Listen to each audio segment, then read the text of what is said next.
ಕಣಿವೆ ರಾಜ್ಯದಲ್ಲಿ ಪ್ರಧಾನಿ ಮೋದಿ ಯೋಗ ಪ್ರಸಿದ್ಧ ದಾಲ್ ಸರೋವರ ತಟದಲ್ಲಿ ಯೋಗ 10ನೇ ಅಂತಾರಾಷ್ಟ್ರೀಯ ಯೋಗ ದಿನಾಚರಣೆ ಇವತ್ತು ಆ ಹಿನ್ನೆಲೆಯಲ್ಲಿ ಕಣಿವೆ ರಾಜ್ಯದಲ್ಲಿ ಪ್ರಧಾನಿ ಮೋದಿ ಯೋಗ ಆಚರಣೆಯನ್ನ ಮಾಡ್ತಾ ಇದ್ದಾರೆ।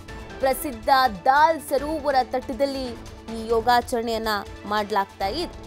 10ನೇ ಅಂತಾರಾಷ್ಟ್ರೀಯ ಯೋಗ ದಿನಾಚರಣೆ ಇವತ್ತು ಕಾಶ್ಮೀರದ ಶ್ರೀನಗರದಲ್ಲಿದೆ ದಾಲ್ ಸರೋವರ, ಅಲ್ಲಿ ಯೋಗ ಆಚರಣೆಯನ್ನ ಮಾಡಲಾಗ್ತಾ ಇದೆ।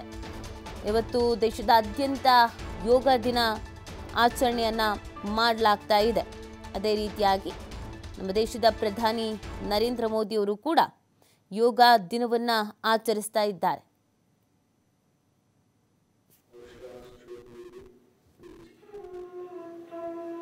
दोनों हाथों को श्वास छोड़ते हुए नीचे लेके आइए और सामान्य स्थिति में विश्राम कीजिए। अगला अभ्यास कटी चालन का अभ्यास।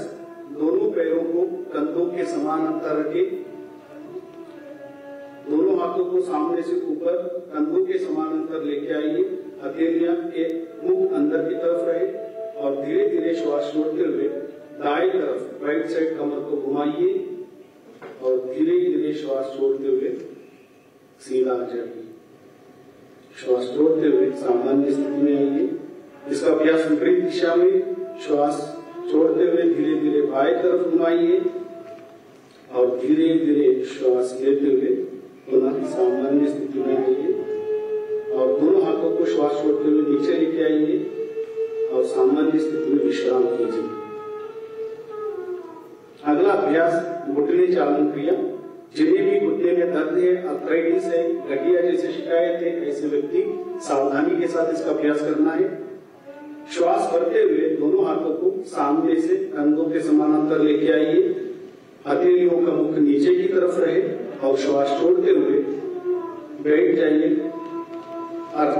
आदि कुर्सी के ऊपर बैठे जैसे और धीरे धीरे श्वास लेते हुए ऊपर खड़े हो जाइए। एक और बार इसका अभ्यास करेंगे। धीरे धीरे श्वास भरते हुए नीचे की तरफ और धीरे धीरे श्वास लेते हुए ऊपर की तरफ और दोनों हाथों को नीचे की तरफ और विश्राम कीजिए। यहाँ चालन क्रिया का अभ्यास समाप्त हुआ। अब हम योगासनों का अभ्यास शुरू करेंगे। सभी आसनों का अभ्यास एक एक बार करेंगे। पहला आसन ताड़ासन। दोनों पैरों के बीच में 2 इंची का दूरी बना के रखिए। दोनों हाथों को सामने से कंधों के समान अंतर लेके आइए। दोनों हथेलियों को मिलाइए और उंगलियों को फंसाइए और हथेलियों को बाहर की तरफ घुमाइए और धीरे धीरे दोनों हाथों को ऊपर उठाइए। हो सके तो एड़ियों को ऊपर उठाने का प्रयास और संतुलन बनाने का प्रयास और धीरे धीरे एड़ियों को नीचे लीजिए और दोनों हाथों को नीचे लेके आकर सामान्य स्थिति में विश्राम कीजिए। अगला अभ्यास पाद हस्तासन। यहाँ अभ्यास जिसे आईबीपी है, हर्निया है, हाइपरगैस्ट्राइटिस है, ऐसे व्यक्ति सावधानी के साथ इसका अभ्यास करना है। दोनों पैरों के बीच में 4 इंची का दूरी बना के रखिए।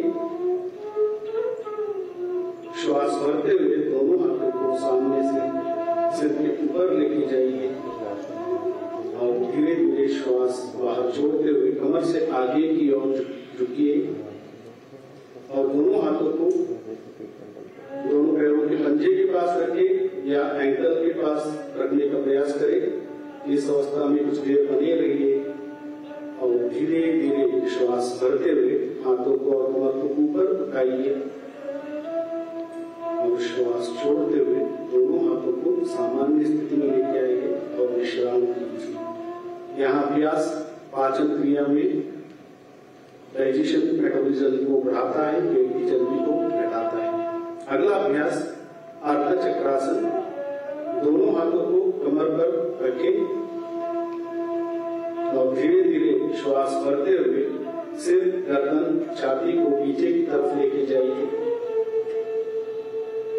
इसका अभ्यास करते समय आंखें खुली रहे और इस अवस्था में थोड़ी देर सामान्य श्वास प्रश्वास के साथ बने रहिए और धीरे धीरे श्वास छोड़ते हुए सिर, गर्दन, छाती को सामान्य स्थिति में लेके आइए और दोनों हाथों को पहले जैसे सामान्य स्थिति में रखिए और विश्राम कीजिए। बैठकर करने वाला आसनों का अभ्यास करेंगे, सिटिंग सीरीज।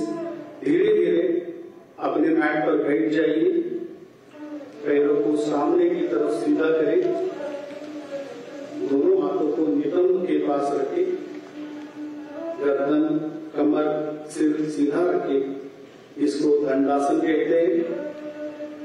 इस अवस्था से अगले आसन भद्रासन का अभ्यास करेंगे।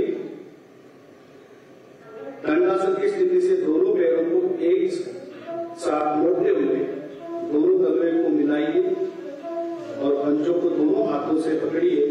श्वास छोड़ते हुए एड़ियों को शरीर की तरफ खींचिए और घुटने को जमीन पर स्थापित करने का प्रयास कीजिए और इस अवस्था में थोड़ी देर बने रहिए। पूरा ध्यान श्वास प्रश्वास पर। इसका अभ्यास पेल्विक फ्लोर मसल को मजबूत करता है और मांसपेशियों में रक्त संचार को बढ़ाता है। और धीरे धीरे दोनों हाथों को जोड़िए, पैरों को आगे की तरफ फैलाइए और दंडासन में आइए और शीतल दंडासन में विश्राम कीजिए। दोनों हाथों को पीछे की तरफ लेके जाइए। दोनों पैरों के बीच में 1 फुट के अंतर रहो। गर्दन को एक तरफ दाएं या बाएं तरफ रखें और विश्राम कीजिए। अगला अभ्यास वज्रासन। यहाँ अभ्यास जिन्हें घुटने में दर्द है, आर्थराइटिस है या घुटने का सर्जरी हुआ है, ऐसे व्यक्ति सावधानी के साथ करना है।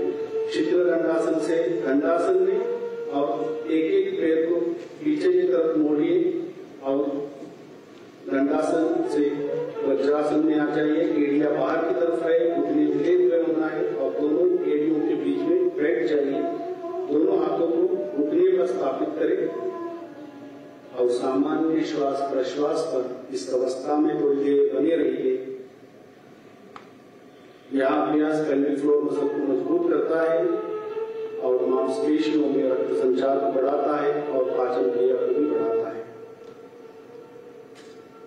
अगला आसन, यहीं से हम अर्धमुस्कुरासन का अभ्यास करेंगे। वज्रासन की स्थिति से धीरे धीरे घुटने पर खड़े हो जाइए। घुटने के बीच कुछ अंतर बना के रखिए। दोनों हाथों को कमर के पीछे रखिए, कलाई के ऊपर और उंगलियां नीचे की तरफ रहे और धीरे धीरे श्वास को करते हुए सिर, गर्दन, छाती के ऊपर की भाग को नीचे लेके जाइए। इस दौरान आंखें खुली रहे और इस अवस्था में थोड़ी देर सामान्य श्वास प्रश्वास पर बने रहिए। यहाँ अभ्यास बैक मसल को मजबूत करता है और कमर दर्द को दूर करता है। और धीरे धीरे श्वास छोड़ते हुए सिर, गर्दन और छाती को सामान्य स्थिति में लेके आइए और धीरे धीरे वज्रासन में पुनः बैठ जाइए। अगला अभ्यास शशकासन का अभ्यास करेंगे। वज्रासन की स्थिति से दोनों घुटनों को बाहर की तरफ खोले, दोनों हाथों को हथेलियों को आगे फर्श पर स्थापित करें और धीरे धीरे श्वास छोड़ते हुए हथेलियों को सरकाते हुए शरीर को आगे की ओर लेके जाइए। नितंब एड़ियों पर टिका के रखें, छाती को धरती पर स्थापित करें और सामान्य श्वास प्रश्वास पर इस अवस्था में थोड़ी देर बनी रहिए। यहाँ अभ्यास फेफड़ों की कार्य क्षमता को बढ़ाता है, अपर बैक मसल को मजबूत करता है और धीरे धीरे श्वास बढ़ते हुए दोनों हाथों को सरकाते हुए शरीर के पास लेके आइए और दोनों हाथों को घुटने पर स्थापित करें और विश्राम कीजिए। यहीं से हम उत्तान मंडूकासन का अभ्यास करेंगे। धीरे धीरे श्वास भरते हुए दोनों हाथों को बगल में से सिर के ऊपर लेके जाइए और एक एक हाथ को दाएं हाथ को मोड़ते हुए बाएं कंधे पर और बाएं हाथ को मोड़ते हुए दाएं कंधा पर स्थापित करें। गर्दन को सीधा रखने का प्रयास। इस अवस्था में सामान्य श्वास प्रश्वास के साथ थोड़ी देर बनी रहिए। यह अभ्यास फेफड़ों का कार्यक्षमता को बढ़ाता है और धीरे धीरे श्वास छोड़ते हुए दोनों हाथों को ऊपर उठाइए